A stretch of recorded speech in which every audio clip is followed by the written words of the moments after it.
Yo, what's up everybody? Once again, it's Brand Man Sean. I know some of y'all are like, who is that boy in them glasses? It is me. It is the same boy. Anyway, today I'm doing a late video. Usually I do it in the mornings. Doing a little late because I was on a panel this morning with a few people in the industry, and you know, I kind of woke up late. I even forgot that I committed to doing it.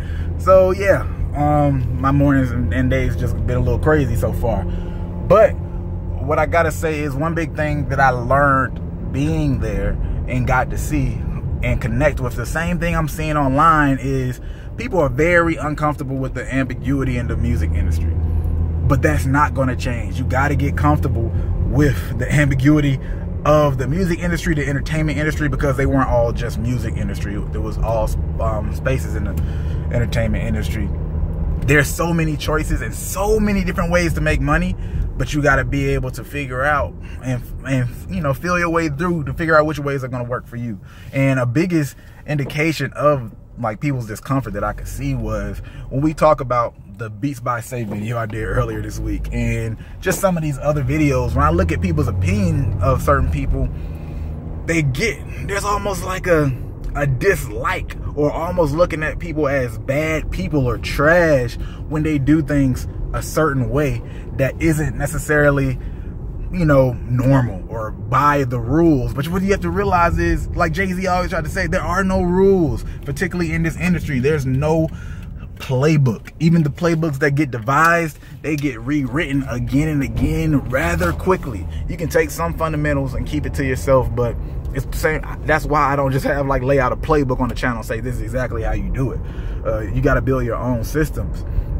And like so the big thing about this is you got to kind of undo this training of the education system that we grew up in, point blank. Because the education system we grew up in is basically, well, no, it truthfully was built to put people in industrial jobs, in the factories. It's the reason that we have the bells ring, because bells rings at the factory. It's the reason why we all do lunch. We have to be in line. All those kind of things were things that prepare people to go in the factories. We're not even in that society anymore.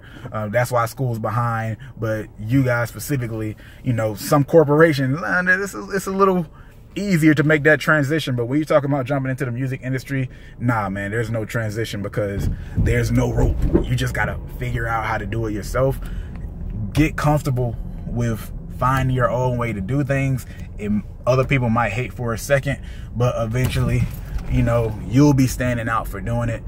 There's different ways and different paths. I mean, there's so many ways to make money in the industry. Matter of fact, one of the guys on the panel this morning, dude sold like 30 million records. And a lot of you guys won't even necessarily know him. As a matter of fact, I don't even remember his name right now. Actually, it just popped up in my head. But he sold like 30 million records working with, I don't know, T.I., a lot of different people.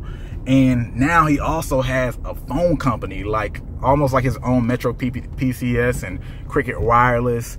He's done a lot of different things, but there's so many random ways and connections you can get to make money in this industry. Is crazy. So I know a lot of the artists, you just want to be artists, but just to remind people, man, that you got to take advantage and be able to take advantage of opportunities out here in this industry. And there is no rule book, though. There is no rule book. You got to get comfortable with doing that uncomfortable stuff that other people might hate you for a second, but eventually you will feel your way through. Try as many things as possible and figure out if you like them as quickly as possible, especially if you're young. And then if you say, I don't like this, go the other way and run as fast as you can in the other direction. Oops, I don't like this. Run as fast, because there's a billion things to try, and all of them might not necessarily be for you. I know I had a few things that I've done that weren't necessarily for me, or I didn't like what people tried to make me do to get it done. Anyway, hope you guys have a good weekend. It feels good here before this daggone hurricane comes on and ruin my birthday before, you know, before I really get a chance to celebrate it. Ooh, yeah, I beat her here. Gotta go. You guys have a good one. Peace.